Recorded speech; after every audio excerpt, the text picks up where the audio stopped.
विधानसभेच्या निवडणुका संपल्या, सरकार स्थापनेची तयारी सुरू झाली. सध्या सगळीकडे तीच चर्चा सुरू आहे. नमस्कार, मी शिवाजी काळभोर, पत्रकार, सातारा. विधानसभेचे निकाल जाहीर झाले. काही जणांना वाटत होते ते अनपेक्षित आहेत, काही जणांना अपेक्षित आहेत असं वाटत होतं. विशेषतः महाराष्ट्रातील निकाल, सातारा जिल्ह्यातील निकालांबद्दल एकंदरीत अंदाज सर्वांचे बरोबर आले.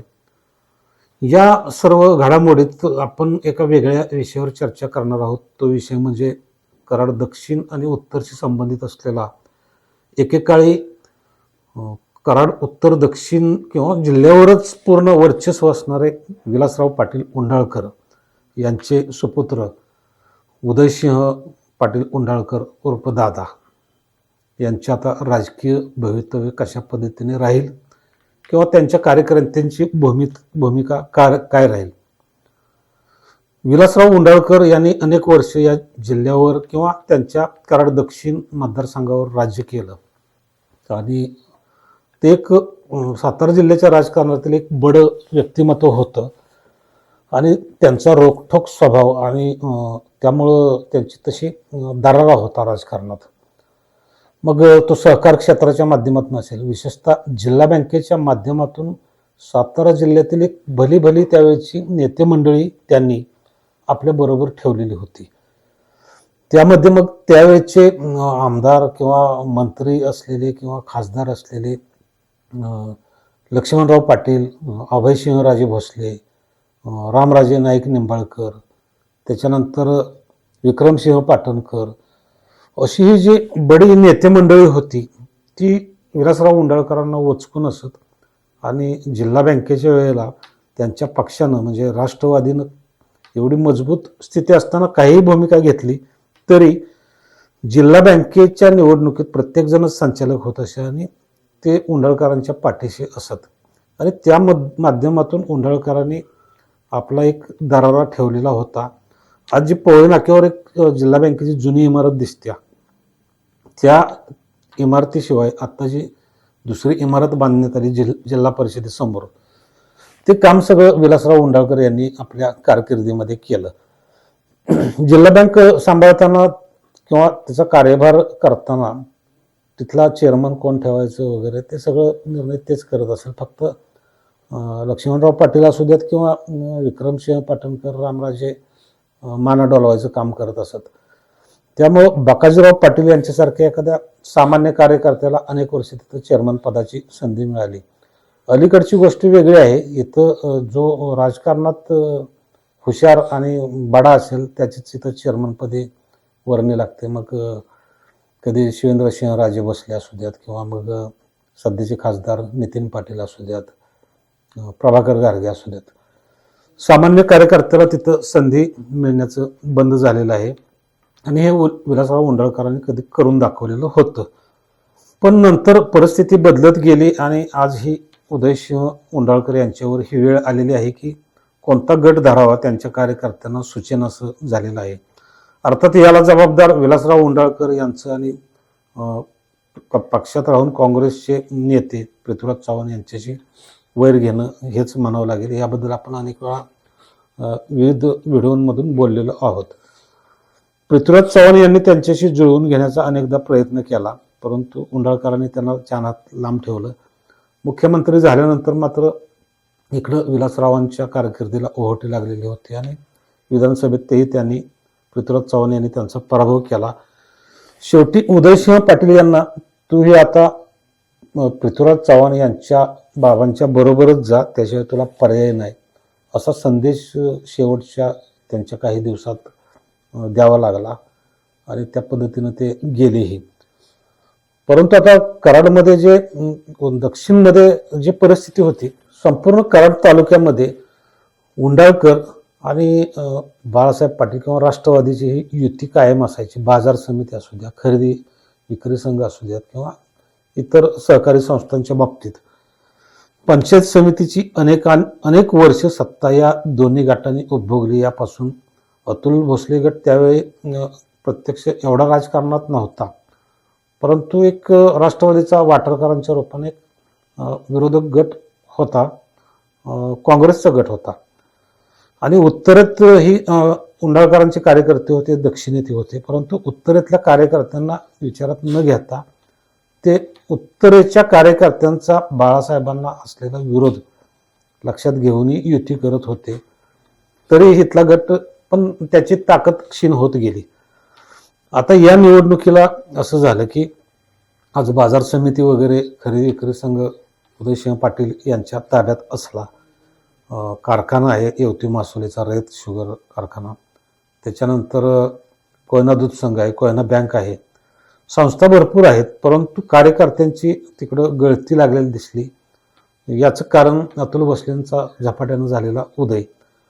आणि यानंतर ज्या वेळेला उदयसिंह पाटील उंडाळकर यांना पृथ्वीराज चव्हाण यांच्यानंतर संधी हवीच आहे, त्यामुळेच ते एवढे धडपडत आहेत. आणि त्यांच्या एवढा मोठा नेता कराड दक्षिणमध्ये दुसरा तरी कोण वारस सांगू शकेल पृथ्वीराज चव्हाण यांचा राजकीय वारस असा नाही. या पार्श्वभूमीवर कोरोना काळात जी घडामोड घडली की ज्या वेळेला अतुल भोसले यांनी जयवंत शुगर कारखाना चोरे इथं काढला आणि बाळासाहेब पाटील यांचा त्यांना कट्टर विरोध होता, त्यांनी बऱ्याच वेळा त्यात कायद्याच्या माध्यमातून ढोना करण्याचा प्रयत्न केला, परंतु अतुल भोसले त्यांना पुरून उरले. कोरोना काळामध्ये ज्या वेळेला बाळासाहेब पाटील कृष्णा हॉस्पिटलला ॲडमिट झाले, तिथं अतुल भोसले आणि त्यांची भेट झाली आणि दोघांचं जुळलं तिथं. मग त्यानंतर ते बरोबरच संबंध राहिले आणि पारंपरिक विरोधक म्हणून उदयसिंह पाटील यांना विरोध करताना जिल्हा बँकेला ज्या वेळेला उदयसिंह पाटील कराड सोसायटी मतदारसंघातून उभे राहिले, त्यावेळेला अतुल भोसले यांनी अनपेक्षितपणे अनपेक्षित किंवा अपेक्षित म्हणता येईल, कारण उदयसिंहांच्या बाजूनं ते पृथ्वीराज चव्हाण यांच्यावर असल्यामुळे पाठिंबा देणं शक्यच नव्हतं. त्यामुळे त्याने थेट बाळासाहेब पाटील यांना पाठिंबा जाहीर केला आणि या दोघांचं जुळलं. आता दोघांचेही कारखाने कराड उत्तरमध्ये, दोघांचेही म्हणण्यापेक्षा अतुल भोसलेंचा आणि सह्याद्री कारखाना सहकारी माध्यमातून, तो काय बाळासाहेब पाटील यांच्या मालकीचा होऊ शकत नाही. पण ते चेअरमन किंवा सत्ता असल्यामुळं दराच्या बाबतीत जी स्पर्धा लागायची ती स्पर्धा बंद झाली आणि त्याबाबत एकमेकात चर्चा करूनच हे दर समान निघू लागले. त्यातल्या त्यात शेतकऱ्यांचं नुकसान सह्याद्रीमुळे जास्त होऊ लागलं की जास्त तिकडं वजावट वगैरे व्हायची, त्यामुळं अतुल भोसलेंच्या कारखान्याकडे ओढा वाढला. आता या दोघांच्या युतीचा कराड उत्तरमध्ये काय परिणाम होईल आणि कराड दक्षिणमध्ये विधानसभेला काय परिणाम होईल असा ज्या वेळेला प्रश्न उपस्थित झाला, त्यावेळेला ही जिल्हा बँक निवडणुकीची जी प्रक्रिया होती आणि त्यात अतुल भोसलेंनी बाळासाहेब पाटील यांना दिलेला पाठिंबा हे लक्षात घेऊन कराड उत्तरमधील जे कार्यकर्ते होते त्यांनी उदयसिंहांना विचारण्याची तस्दी न घेता त्यांच्या परस्पर, उदाहरणार्थ मसूरचे वसंतराव जगदाळे असतील, जे बाळासाहेबांचे पहिल्या फळीतील मानसिंगराव जगदाळेंचे पारंपरिक विरोधक, किंवा मग इंदोलीचे निकम असतील जे संस्थाचालक आहेत तिथले, अशी जी काही ठराविक मंडळी आहेत, एवढी ताकद नाही परंतु बऱ्यापैकी आहे, या मंडळींनी परस्पर मनोज घोरपडे यांचं काम करण्याचा निर्णय घेतला आणि त्यांनी त्या पद्धतीने मनापासून काम केलं. आता बाळासाहेबांना इकडं अतुल भोसलेंचा साथ मिळेल किंवा कार्यकर्ते साथ हा प्रश्नच नव्हता, कारण इकडला जो विरोधक होता तो कट्टर त्यांचा विरोधक, त्यामुळे ते अतुल भोसले सांगण्याच्या परिस्थितीत पडणार नव्हते आणि त्यांनी ते केलं नाही. पण तोटा बाळासाहेब पाटील यांना झाला, कारण संपूर्ण उदयसिंहांचा जो गट आहे उत्तरमधला तो त्यांच्या विरोधात गेला. आता कराड तालुक्यातीलच सर्व समीकरणं बदललेली आहेत.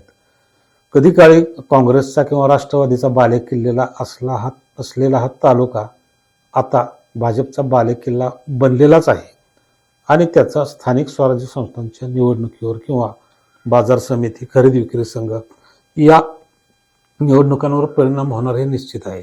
आणि इथं मग बाळासाहेबांना अतुल भोसलेंनी साथ देण्याचा किंवा मनोज घोरपडेंना अतुल भोसलेंनी विरोध करण्याचा प्रश्नच येणार नाही. हे संपूर्ण पक्ष म्हणून आता एकच राहणार आणि त्यांचं आता उद्दिष्ट त्यावेळेचं अतुल भोसलेंचं वेगळं होतं की बाळासाहेबांना विरोध उदयसिंहांसाठी करायचा आणि ते त्यांनी साध्य केलं, त्यामुळे प्रश्न संपला.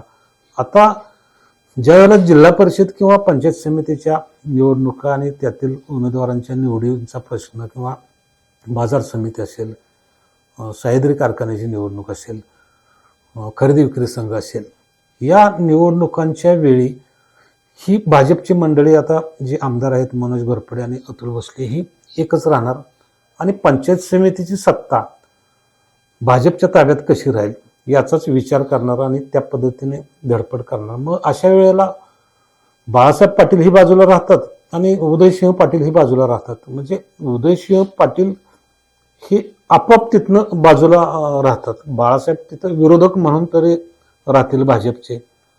मग उदयसिंह काय करतील नेमके? मग त्यांना मग परत बाळासाहेबांच्याकडे गेल्याशिवाय मग इलाजच नाही दुसरा. असं एकंदरीत संभ्रमित वातावरण करणारं उदयसिंह पाटील उंडाळकर यांच्याबाबत आपल्याला दिसून येतं. म्हणजे कधी काळी आपल्या वडिलांनी या जिल्ह्यावर किंवा इथल्या सहकार क्षेत्रावर वर्चस्व गाजवलं आणि सगळ्यांना मोठ्या मोठ्या मंडळींना मातबरांना आपल्या कायात ठेवलं. तिथं आज हे आपली वेगळीच अवस्था झालेली आहे असं वाटून उदयसिंह पाटील यांचे कार्यकर्ते मग दक्षिणेतलं किंवा उत्तरेतले काय करतील ते आता आपल्याला पुढील काळात पाहावं लागेल. ते बाळासाहेबांच्या बरोबर जातील, पृथ्वीराज चव्हाणांच्या गटात राहणारच, त्यांना दुसरा इलाजच नाही. परंतु मग पुढच्या राजकारणात ते कसं यशस्वी होतील किंवा सहकारच्या ज्या सहकारी संस्था आहेत, बाजार समिती असेल, कोयना दूध संघ, कोयना दूध संघावर त्यांचं वर्चस्व आहेच, किंवा खरेदी विक्री संघ, जिल्ह्याचं जे सहकार क्षेत्र आहे या बाबतीत त्यांचं भवितव्य कसं असेल हे आपल्याला पाहावं लागेल. नमस्कार, धन्यवाद.